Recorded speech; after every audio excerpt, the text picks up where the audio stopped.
couple of days ago, I had taken the fuel tank and fuel pump out of the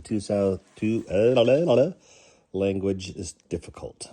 2007 custom buggy made in Boise, Idaho, called a Ridgerunner. I've had it since it was new. It's been absolutely reliable and wonderfully fun. All the fun you can have with about 70 horsepower.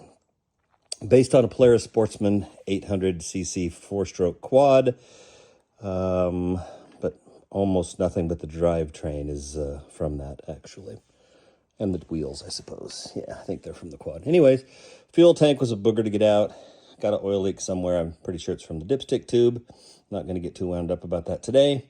Want to get the tank back in so this thing can go back to work. Her name is Tracy, if you care. Anyway, pulled the fuel tank out, pulled the fuel pump out, and the fuel line between the pump and the bung, yes, I said bung, did that. This fuel line was rated for submersion and 50 psi, and apparently the fuel pressure on this thing is about 40. So it should have been fine, but wasn't. So I've got some fuel line now that I think can handle 300 psi, maybe, question mark. Okay, according to the fuel line, 250 psi. This is Gates, rated for submersion. Also, pretty flexible still.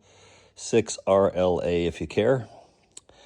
Really inexpensive. Napa wanted $45 a foot for something that would do the job.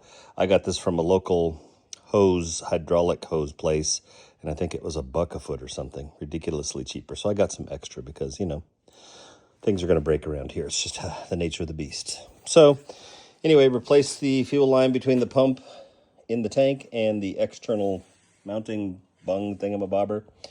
Got that all figured out.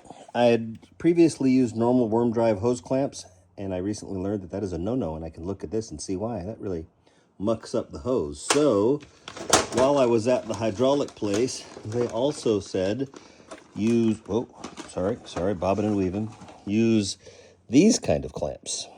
So they were pretty inexpensive as well, and they're going to distribute the pressure a whole lot better. So going to put this tank back in. I'm sure the fuel pressure will come up and hold just like it should, and we're going to put Tracy back to work because, you know, that's what she's here for. A little play, but a lot of work. Here we go.